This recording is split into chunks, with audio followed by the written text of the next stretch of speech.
Details చూద్దాం. కేసీఆర్ చచ్చిన పాము అంటూ తెలంగాణ సీఎం రేవంత్ రెడ్డి తీవ్ర వ్యాఖ్యలు చేశారు. 10 ఏళ్లు తెలంగాణ రాష్ట్రాన్ని దోచుకు తిన్నారని మండిపడ్డారు. 1,00,000 కోట్లతో కట్టిన కాళేశ్వరం ప్రాజెక్టు కూలిపోయిందన్నారు. కేసీఆర్ కు చిత్తశుద్ధి ఉంటే కాళేశ్వరం రావాలని సవాల్ విసిరారు. ఆ ప్రభుత్వం కట్టిన అద్భుతమేంటో చూపిస్తామన్నారు. మేడిగడ్డ మేడిపండులా మారిపోయిందని ఎద్దేవా చేశారు.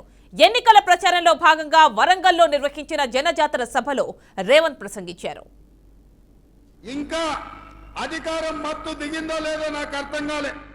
అయ్యగారికి మరి ఫామ్ హౌస్ లో వేసిన మత్తు కూడా దిగిందో లేదో నాకు తెలియదు. అసెంబ్లీకి మాత్రం రాడు. చర్చల మీద మాట్లాడతామంటే పారిపోతాడు. ఎవరినో ఒకరిని అడ్డం పెట్టుకొని అసెంబ్లీకి రాకుండా తప్పించుకున్నాడు. అసెంబ్లీ రాని దద్దమ్మలు, బడికి రాని బడి దొంగలు లాంటి వాళ్ళు అంతేనా?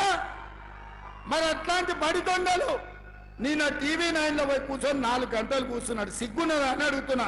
10 ఏళ్ళు ముఖ్యమంత్రి చేసిన ప్రతిపక్ష నాయకుడు అసెంబ్లీకి రాకుండా, సమస్యల మీద మాట్లాడకుండా, ప్రభుత్వానికి సలహాలు ఇవ్వకుండా, గత ప్రభుత్వంలో జరిగిన దోపిడీని ప్రశ్నించి అంగిలాగు ఊడదీస్తామని అసెంబ్లీలో మా కళ్ళలకు చూసే ధైర్యం లేక పారిపోయి టీవీ 9లో కూర్చొని నిన్న ప్రగల్భాలు మాట్లాడుతున్నాడు. ఆయన మెదడును రంగరించి ఆయన రక్తాన్ని దారబోసి కాళేశ్వరం కట్టిండంట. దద్దమ్మ, నువ్వు అట్లా కట్టినవో లేదో ఇట్లా కూలిపోయింది.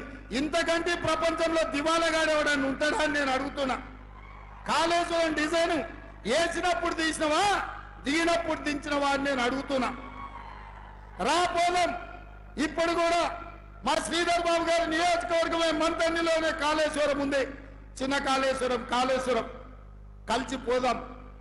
సూటిగా సవాలు విసురుతున్న కేసీఆర్, నువ్వు కట్టిన అద్భుతం ఏందో, ఈ అద్భుతం తెలంగాణకు ఏ రకంగా ఉపయోగపడుతుందో మేమందరం వస్తాం. ఆమె కూర్చుందాం, నిపుణులను పిలిపిద్దాం, మేధావులను పిలిపిద్దాం, తెలంగాణ సమాజాన్ని ఆహ్వానిద్దాం. అన్ని ప్రభుత్వం ఏర్పాటు చేస్తుంది. నీకు దమ్ము, ధైర్యం, నీతి, నిజాయితీ, చిత్తశుద్ధి ఉంటే రా, కాళేశ్వరం పోదాం.